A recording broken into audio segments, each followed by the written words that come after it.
one they bet against to make it. They must not know I love trips to Vegas. The underdog became the underrated. In my city, I'm paraded. Confetti dropping when I'm home. I'm floating down Tudor, floating on strong. Had so many rights they couldn't tell us we was wrong. Lamar Middle School, we was on. I got this lion heart in my chest. I'm one of the best. They ask about him, they gon' bring up success. See, I've been fighting this stress. You ain't right, you get left. I'm good with my left, so I don't argue with refs. Cause just like EA, I'm in the game.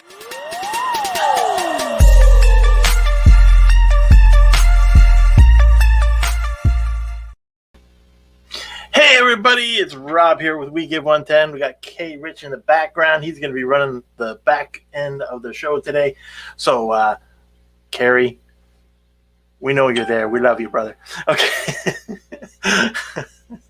And of course, today this is Tuesday, which means it's another episode of We Give 10 Expert Talks. And we have Sean here again from Equibala, and he's going to be talking about the Christmas effect. And it's not what you think. little surprise for you. Yeah. So there's not going to be Christmas music going on in the background, no Bing Crosby and White Christmas and stuff like that. This is going to be something different, and it's going to help you get ahead in your life. All right, so I'm going to turn it over to Sean here. So, Sean, how you doing today? Fantastic. Appreciate you guys bringing me back. I am very excited about today. It is very much not what you think, but it is something that really, really brings things to front and center and understanding of what it is that you have control over, and that is just magical when we get this really broken down here. So I'm excited. Hopefully we can keep this surface level, but also kind of dive deep and get some implementation of this, and really get some people excited about what the Christmas effect is going to do for them. Yeah, so as we go through this, what you want to do is, you can comment, you can add in your answers to the questions that Sean's going to be asking. He's going to have some questions for us about the Christmas effect, and you can share. Let us know. We're going to have that in the comments, and of course, once again, if you haven't checked out Equibala, go to equibala.com, and of course, wegive110.com. And get yourself in there and get a whole bunch of free stuff, of course, from Sean and also from us. So let's get to it. So first, what are we going to say here about the Christmas effect? I think it's a cool idea. So I will let Sean take it from here, I guess.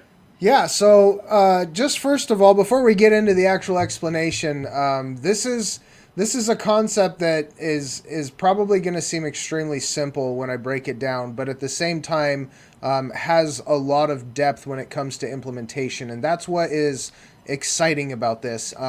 This is also not something that I've really taught very publicly. There's a few people who know about this. This is a term that I sort of coined a while back that really encompasses what it's all about. And some of my courses have this ingrained inside of it because it really affects so many pieces of your life, whether it's around finances or relationships or your health or simply the way that you think and look at the world. This is one of those things that is so much within your control that allows you to start taking actions that get you on a track that you actually want to be on. And so that's what's really exciting more than everything else, is I'm just kind of giving you guys this real in-depth stuff that normally is part of my courses, but I love being able to come back and share some of this goodness with you guys. So we're going to jump into the Christmas effect. And really, in order to understand this, so much of this is mindset, right? Is what are we thinking about while we're listening to these words? Because if you put yourself in the right visionary state, so much of your life actually starts to unfold the way you want it to, right? And so the very first question I always ask somebody is, what was the favorite present that you got when you were a kid that you got for Christmas?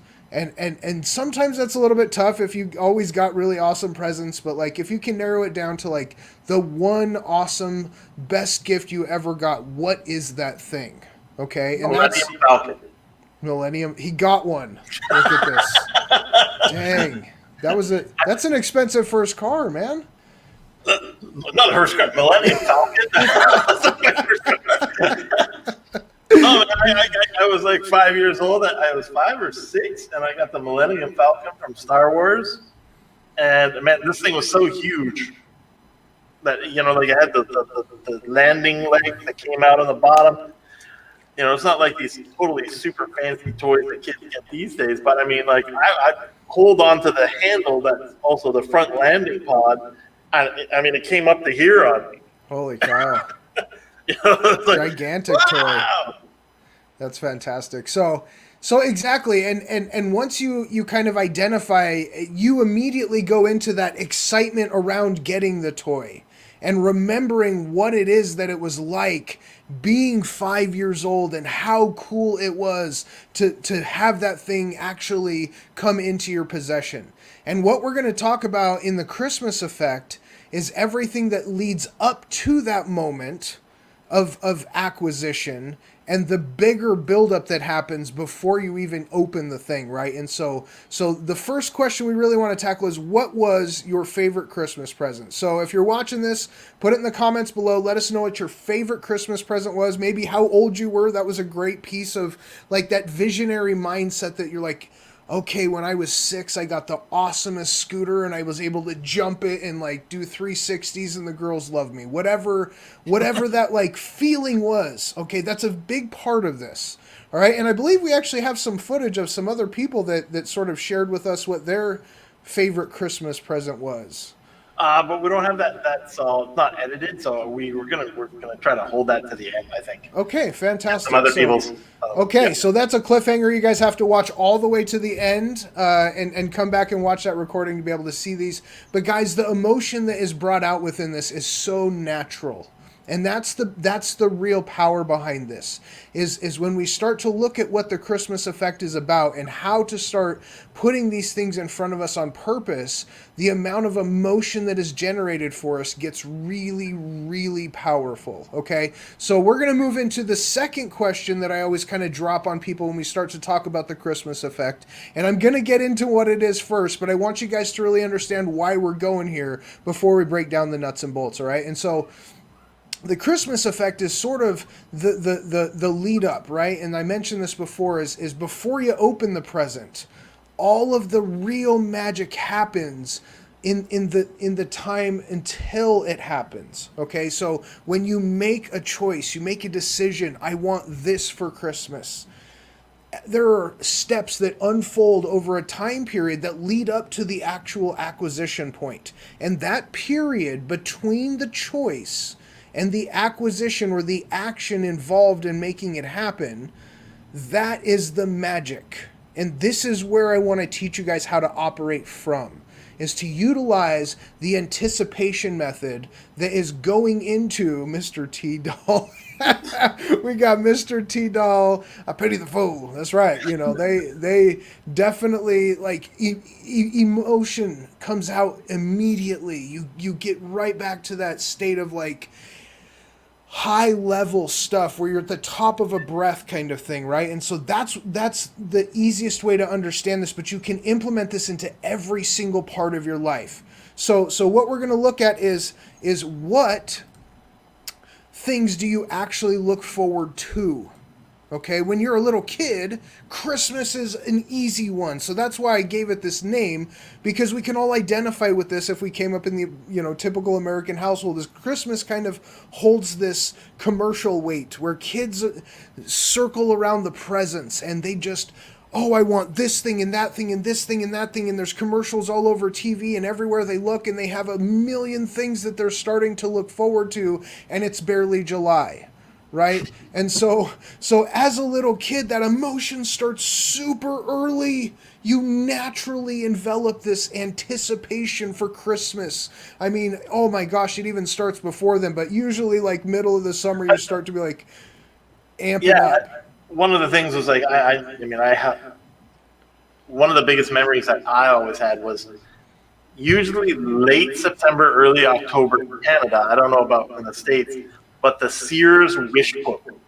Oh, yes. The Sears catalog would come out, and it was for Christmas, and everybody would be waiting for that catalog.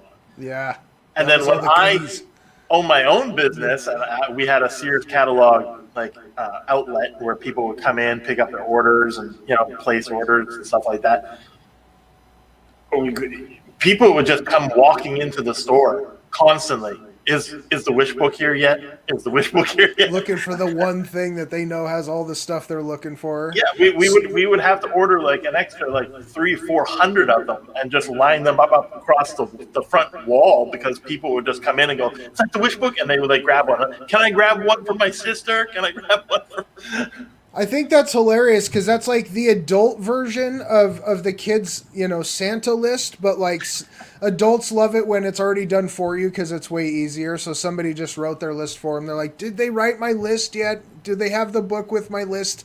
Here's what I would like. Okay. But it's that whole anticipation, Oh man, yeah, it builds. They wanted to see what was there. Yeah. Especially when. And this is a concept we're going to talk about at a later time, but when it's not about the time, it's about the number of times that you have that experience.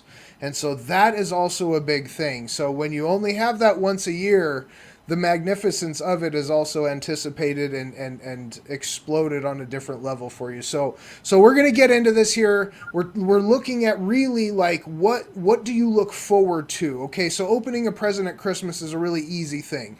We're going to break this down into a farther effect of what are the things that you enjoy in the moment, regardless of the outcome. Right? And this is my definition of inspiration, but for you to be able to say, okay, I would do this for free. I would do this if nobody was watching me do it. I don't care what the result is coming from it. I just want to be in this place doing this thing. And those genuine experiences are the things that we really look forward to. And so for a lot of people, that inspiration is being able to, comfortably take your shirt off when you're at the beach, even if nobody else is there. I know people who are so uncomfortable in their bodies that even if they were the only person on the beach and it was like an uninhabited island, they would still not take their shirt off by themselves for sake that somebody may fly over in a paraglider and happen to see them. We want to get to a place where we actually are looking forward to things, and we would do them regardless of who's around, who sees us, whatever. And so when you're a little kid, you don't really care about the impact on other people. But as we grow up into adulthood, we very much become aware of social acceptability and what does my appearance look like and how do people see me and all of these things that really are kind of out of your control. Okay, so let's get into the Christmas effect here. This is, again, it's a very simple concept, so I wanted to have more of the understanding around the emotion involved, because this is how the implementation really jumps in on the same side. Is you have to really feel the need to do something. Okay, so the Christmas effect is simply the anticipation of what's to come. So the Christmas effect derives from those kids. And maybe I'm a little bit ambitious. I was like, July, August, holy crap, we're getting late. We got to start getting our list out here. You're like, okay, I'll wait till September, October. Well, August for you start putting up Christmas decorations. I know, exactly. Yeah, you should see my spread. It's fantastic. But you start the process, right? Early on in the year, 3, 4, 5, 6 months out, whatever it is for you as a kid, because you look forward to it so much.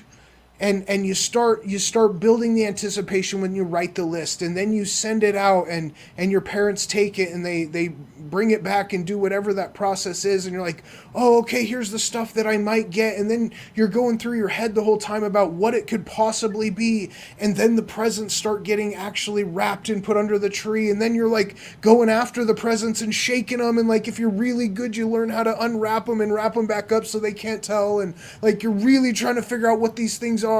And there is so much emotional buildup and excitement around this thing. And the moment that you open the present, that anticipation reduces. It's not flattened, but from that height of what could be in the box, what is possible, is more exciting than anything we can ever compare to when we're talking about actual acquisition. When you have a big goal in front of you, is I want to go to college and get a degree. that is so much time frame that you're talking about to do this, and financial investment and hard work and knowledge and late nights and all kinds of sacrifice and all the things that go into it. And then once you graduate and they give you a piece of paper, and not to say that, the paper is worthless, but the emotion around it is kind of just like, oh, this is it?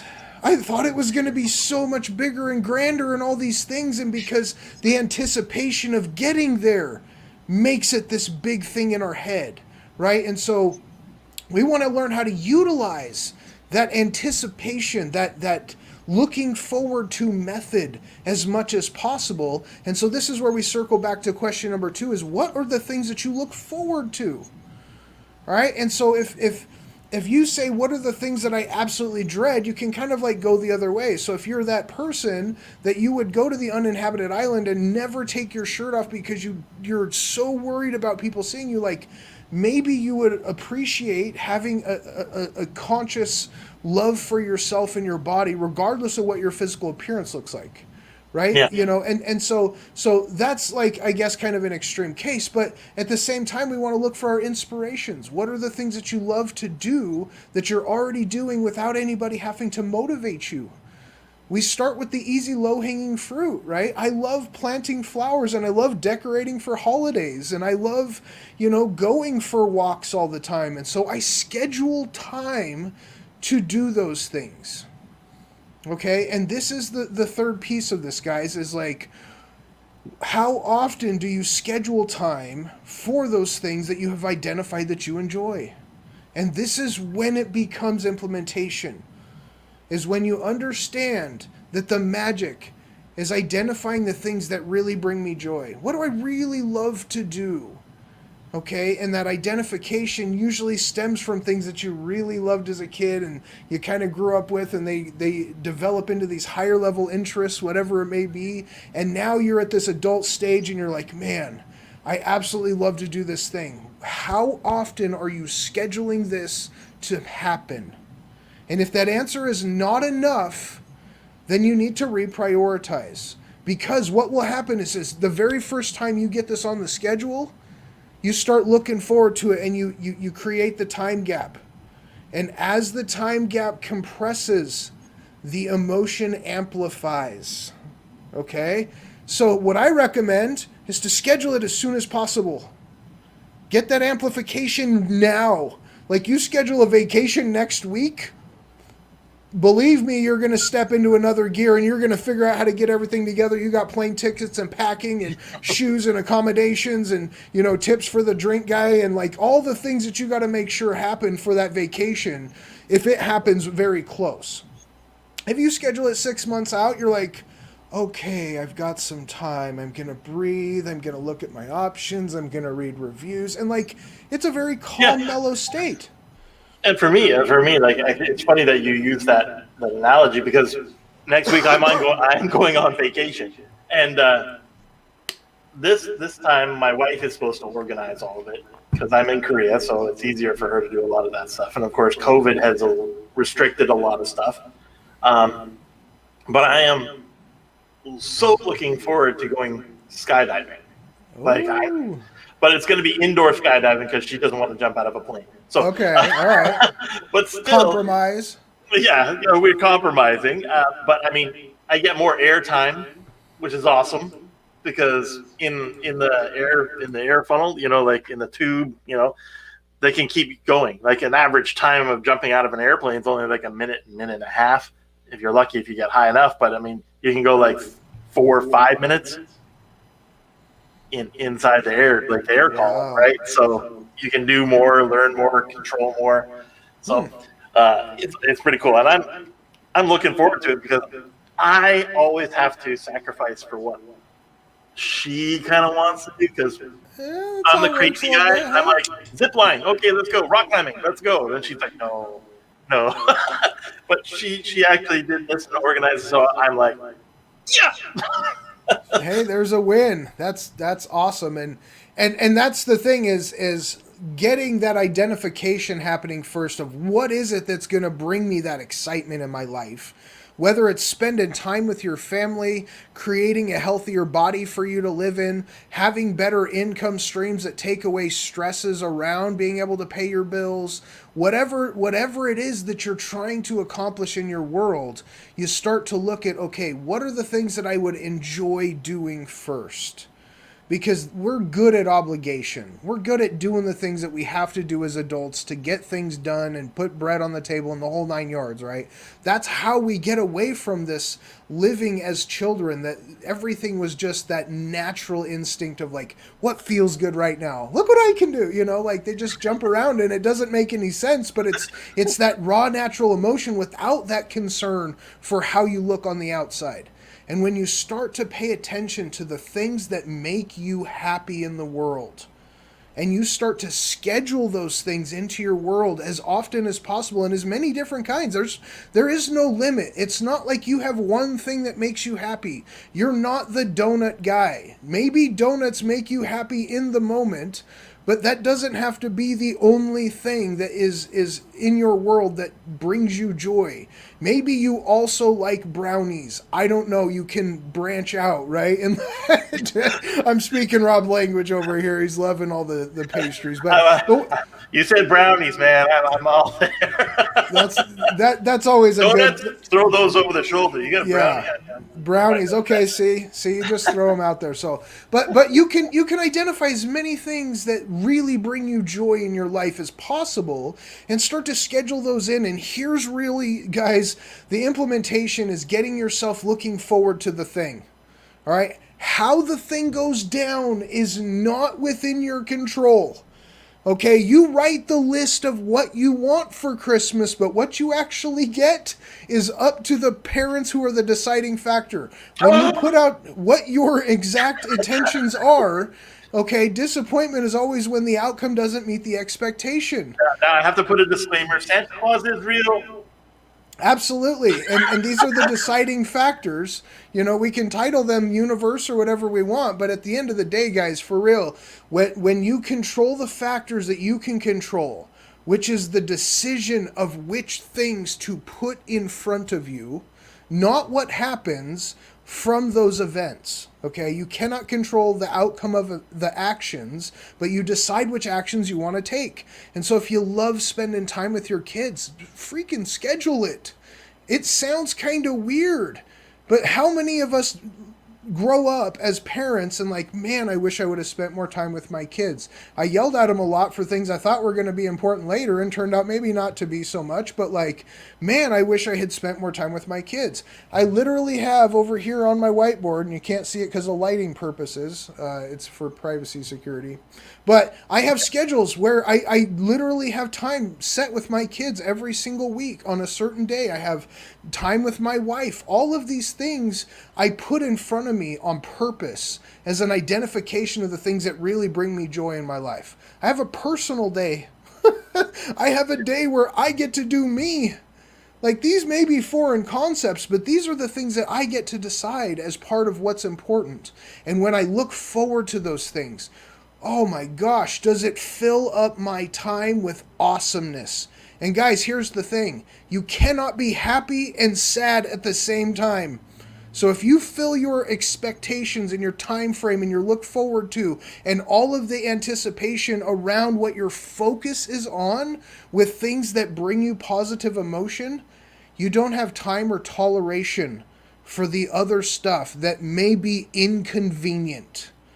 Okay, now there's different levels of inconvenient. There's, you get a parking ticket or somebody totals your car by running into it. There's different levels of inconvenient, but how you respond in those moments is what really matters. All right, and if your whole focus is on so much awesomeness and you barely have any little room for your focus on this one little thing, you're like, I just want to get this out of here so I can get back to my awesomeness. Yeah, and I think one of the big words that you said in there is one of my words for any kind of relationship that you have, including the relationship with yourself, and that's expectations. Yes. Right, and when you set these goals, when you want to set a schedule for something that you want to do, you have those expectations, and that's that anticipation that you were talking about, like that feeling, that good feeling. For me, I like going and seeing movies. So like before COVID, I would usually go see a movie on a payday. So like, I got a payday, I'm gonna go see a movie. You know, it was just something that's a reward for myself, and I would look forward to it. I didn't care what the movie was really, unless it's like some sucky romance type thing. Yeah. But you know, like as long as it was a slight of interest to me, I just love movies, and I would always have that there. And now that anticipation of going to the movies, getting a popcorn, you know, I could smell it. You know, even before getting there, I could taste it. And it was that anticipation and Yeah. the expectation that you set and you schedule. You start learning what that is, and you know that feeling, and that becomes a motivation to get there, right? Yes. Yes. And I think that's one of the things that a lot of people forget is don't set your expectations too high, right? You know what you're going to expect. Enjoy that feeling, but don't oversell it. Because when you go backwards. Exactly, and this is actually leading into next week's topic, which is actually around that expectation level. So we're going to break this down into goals being directions. But what this means is we control the decision on the actions that we take. We do not get to control any decision making around the result of those steps. Exactly. Okay, and that's what we have to understand is we are deciding the experience that we think is going to take us in the direction of the goal that we have as this vision of the thing that we think makes us happy. Okay, and that expectation is based around our belief because the last time we did it, it happened this way, and that created this positive emotion. Because I remember this thing happened, I want to try and recreate it by taking as many similar steps as I did before that led into that thing. Sometimes that'll work out and sometimes it doesn't, but whether it's you know, you drive down the street and nothing happens, or somebody swipes into your car, what happens because you're driving down the street to go do the thing is not within your control. Just taking the ride to get to where you got to go is the step that you said you were going to take. Okay, so that's what we really have to understand is we really have the control in the decision making of the steps, and the outcomes will be what they're supposed to be. And so the part that we have to get really good at is the identification of the things that we feel bring us joy in life. Because really what this is about, the Christmas effect is all about future vision, okay? It's that anticipation of what's to come. But there's also a vision of history, and we call this memory. And so when we go and we have an event, we replay that event in our head and we build back up that same emotion. And a lot of times it gets amplified even more than when we were in the actual moment.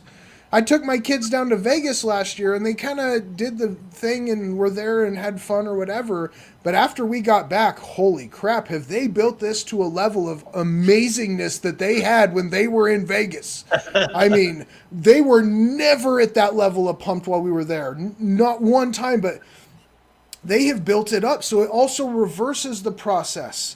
So the experiences that you have get to be amplified over the course of time as it extends out.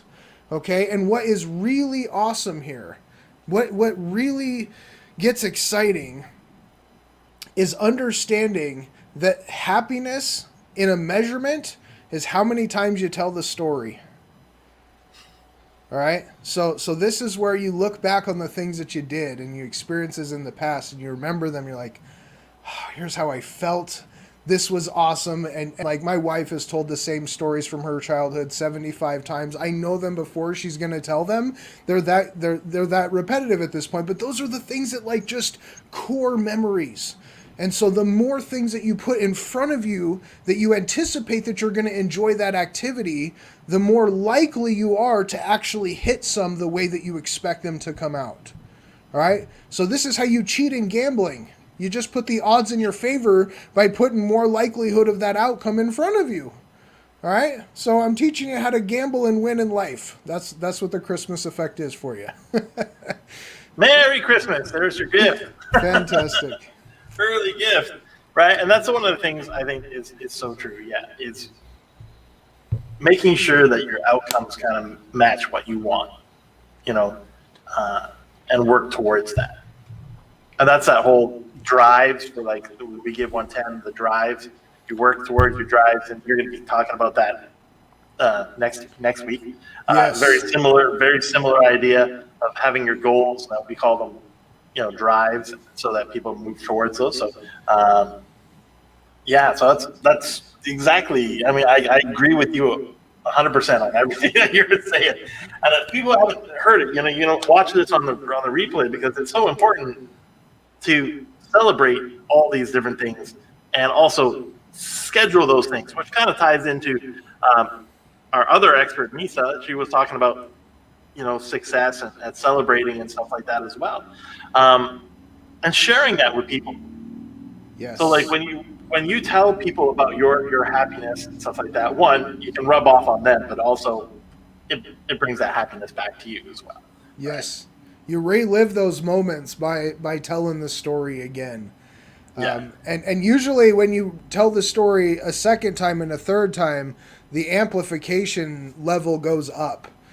Things get more exciting the more times you tell the story, because you want to bring yourself back to that same emotional level, being a part of it. So it's a fantastic win. There's no loss within this, as long as you understand that you don't control the outcome. And so life, guys, is not about what happens. It's what you do about what happens that matters. So your choice, again, is how are you going to respond when the outcome comes out? And that's what it comes down to next week that we're going to break down, is goals being directions, not endpoints. This is allowing you to go in the direction that you think you are going to need to go to get to where you think you want to be. And every time you take a step, reevaluating what that outcome, and did it take you in the direction that you want to go. So we're going to break that down for you guys next week as well. Right. So let's look at some of these videos that people have submitted.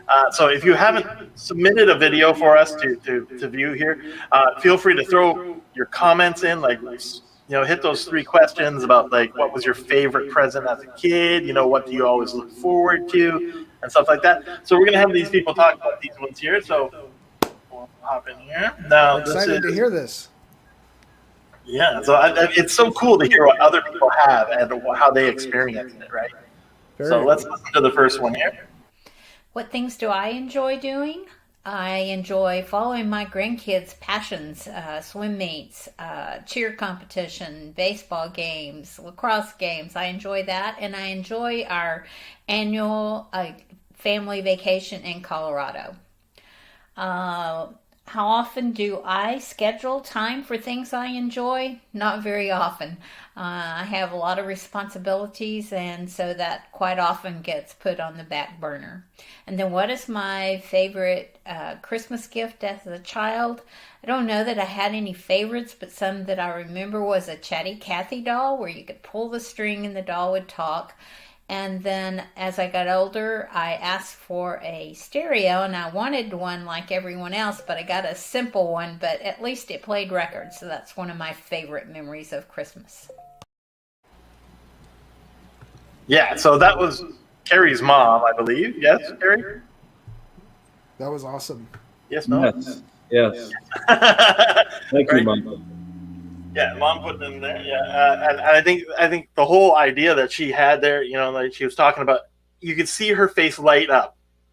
You could see her face light up when she said, like, I remember the Chatty Cathy and pulling that string, and it would talk, and then getting the stereo and listening to the music and stuff like that.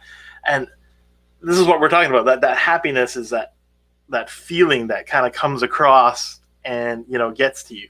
Like if I think about like what my favorite present was, like I said, I had the Millennium Falcon. That was one of the first ones. The original big wheel. Man, I got that thing, and I mean, 2 or 3 kids on the block. We would go down like the block at like 5, 6 years old, 7 years old, whatever. I can't remember what age it was, and I mean, we wore the tires on those things because they had that little skid brake Oh yeah, Right? you had to be in control of that thing. Right? Yeah, everybody, like the plastic wheels would get worn out, and then it'd be like, hey, you got to buy another $75 big wheel, you know? You know? I always look for one of the things I always look forward to. I always look forward to. It's gonna sound weird, but it was not actual Christmas stuff.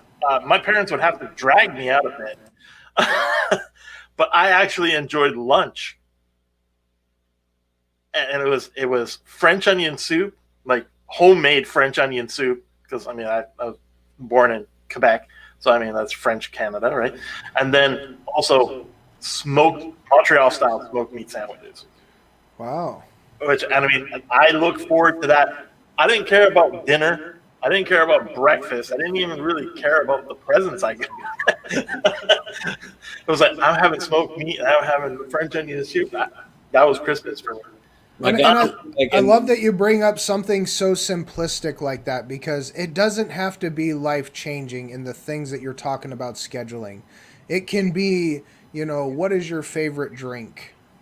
If it's something that's not that good for you, maybe don't do it as often, but like if it's Coffee something that a coffee or a soda or whatever it may be. If it's something that is healthy for you, then you can do it more often, but if it's not as positive for you, you can still do those things once in a while and not really have that big of an impact. But the looking forward to the thing, holy crap, if you only have that Coke once a week but you absolutely love Coca-Cola, man, you can have one on Saturday, and between the Saturdays that Coke gets better and better tasting, and when you finally take that drink of it, it is magic. Right? And that's the emotion that we get to control in developing how awesome our life is. Because, guys, the acquisition function that we chase, that concept of constantly getting stuff, especially here in America, we're consumed with it. But, that's not what brings you joy. Have you ever seen shopaholics? They live in the moment of in anticipation of how cool it's going to be. They buy stuff they never even wear. And hoarders, oh my God, hoarders, the whole concept is like, I could use this at some point, even though I haven't in 20 years and it takes over my whole life. Like, we live in that moment of anticipation of what is possible.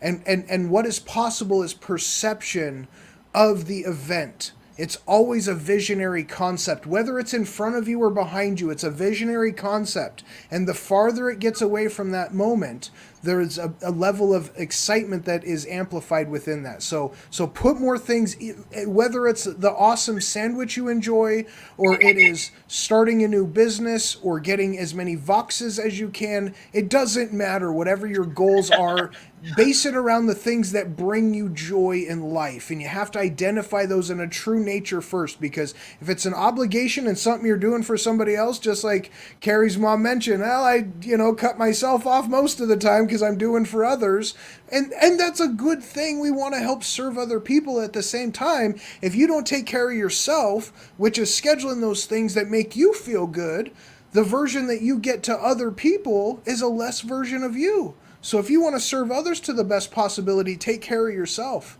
So the Christmas effect has got to be applied across every piece of how you create the schedule of your world. And guys, you're on a finite time limit. You only get to do so many things in the day, and you only get to do these things so many times in life. Christmas is once a year. If you only live until your 60s, you get 60 Christmases, right? Holy crap, it's not 60 years, it's 60 Christmases. You've already gone through a third of them? Holy crap, you only got 2/3 of your Christmases left. I don't have that money left then. So we have another one. We got another one here for you. Okay. Okay, what things do I look forward to?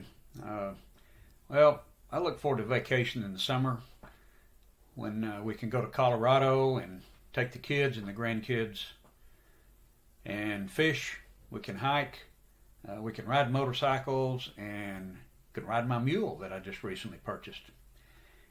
In the fall, I like to go deer hunting and go to the deer lease just to hang out there and see the wildlife and different things. In the wintertime, there's nothing better than a warm fireplace at night. Okay, second question is, how often do I schedule time for the things that I enjoy? And when I was working full time, it was a lot harder to do that now that I've retired. When I was working, it was mainly revolved around doing things on the weekends, so you just didn't have as much time to plan for things that you really wanted to do or enjoy. After retirement, it became a lot easier, and I make a point of every day to do this, whether it's sitting outside with a cup of coffee, waving at the people going to work, or just doing a project around the house that's been neglected for 30 or 40 years. It all comes down to a matter now of prioritizing what I actually need to do to get done in life. The third question is, what was my favorite Christmas present as a child? And the one that I can remember the most is the weight set that my dad bought me, so that I could lift weights at home on the weekends or in the summer, or when I was out of season. We were playing football and basketball and running track in those days, and our school didn't have all the facilities and all of the weight training stuff that we needed. So having this at home, having a set of dumbbells at home where I could lift weights, pump up my muscles, get that iron of steel going, that's what I enjoyed. It's what I remember the most growing up. I'm sure I got other presents, probably better than that, but that's the one that I can remember the most. No, that was fantastic. I absolutely love that he's talking about, you just ask people what their favorite present is and they cannot separate the emotion that comes around, that acquisition piece. And it's not even about getting the dumbbells. Is what is this dumbbell going to do for my life experience? And that life experience was being able to work out more often without having to go to the school, and to do stuff at home and take more control of the things that I can control. And the same thing when he's talking about sitting on the front porch and waving to people as they go by while you drink your coffee. Like, you learn how to appreciate those simple moments of joy. And they can be just as powerful as the huge life-changing pieces. A lot of times we don't really like all the big change. You talk about going from one career to another, or one business to another, or one, extreme of health to another. Like, that much anticipation of change is scary as hell. And a lot of times we will put ourselves in the corner of not being able to do it and whatever, and self-sabotage because we don't want to go through that much change and big impactful things. And so we settle into like a world of comfort. And even within that world of comfort, if you're not trying to push yourself, find those small moments of joy. Because really, that's the things that we can replicate a lot easier than the big ones. You can have coffee every single day with no effort and just love that half an hour. That's totally awesome to put into your life. Those are the kinds of things that really make you enjoy every day. That's what it's all about. It's not about acquisition. It is about the feeling that we're all chasing, which really, it comes down to happiness. So schedule those things and you're on the right track. Yeah, and that's the big thing there. And it's scheduling. It's putting it in there. So when you do find that thing that you do like, and you start scheduling it. I know for Kerry, he loves going out for his walks. And that's something that grounds him and it helps him focus and keep moving forward in life. But he enjoys it. And now it's scheduled into his life. So he comes in every morning. When he comes in, he's always got a smile on. Like, oh, he just finished his workout, or he just came back from his walk. I know it. I can tell just by looking at him, Well, and one of the big things that is kind of an after effect of this is, once you have done it enough, it becomes part of your routine. When you start scheduling lots of things into your world, that's what you become comfortable with. And then when you don't get to do those things, it becomes very uncomfortable. And so you tend to lean towards what makes you comfortable. And so, yeah, there may be a discomfort in the beginning because it's new stuff. You know, both stories were like, I lived a really busy life, and when I felt like I was the busiest was the time when I neglected myself the most, because I felt bad about it. I told myself the story that there wasn't enough time in the day, whatever it was. And so if the thing that you start with is so small, it's a micro achievement of, I am going to sit down for 10 minutes on my front porch and do nothing but drink coffee and watch people go by. If that means you have to get up 10 minutes earlier, there's a sacrifice in change. You cannot repeat the same steps and get a different result. So if you look at what it is that you want, you have to have a why. You have to have the motivation. The reason that you want to do this thing has to be replayed every single day when you make that choice again. Because you make the choice every single day in the moment to do that thing. And that's how you schedule the experience and make it happen. Is I'm setting my alarm for 10 minutes earlier, so I get up 10 minutes early, I get to the 10-minute spot, and I just get to chill and do my thing. And then you figure out, oh, 10 minutes really wasn't that hard to carve out. Let me find another 10-minute slot and a 10-minute slot here and a 5 over here. And like, you ease yourself back into being a part of your own life.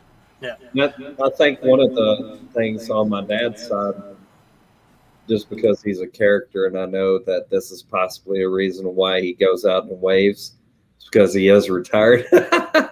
It's like, look at all those people going to work. Yep.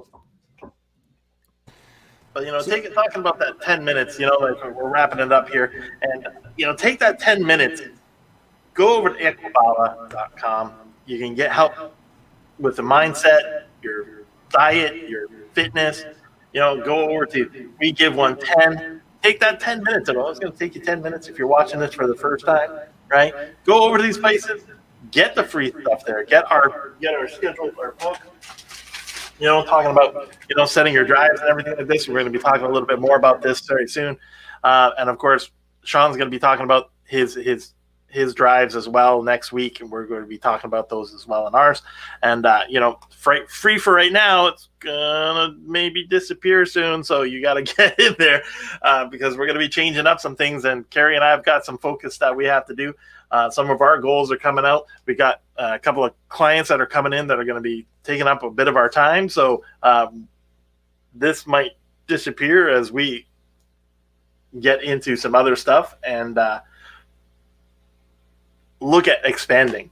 So if you're looking at personal success, you can go to Equibala if you're looking for health and mindset and fitness and stuff like that. If you're looking for an overall personal success, you know, that ties in with Equibala, this is a great way to start. And you know, it works in there. Sean's got his own little like journal thing that you can stick right in here. You know, like you just plug it in right in here. It all works together. So get out there. We Give 110. Download your free personal success journal. Go over to Sean Olson's Equibala.com. Sign up. Get your free meal. You got what? How many meal plans? Yeah, there's a free meal plan. There is a free movement routine cycle, and there is a free mindset reset.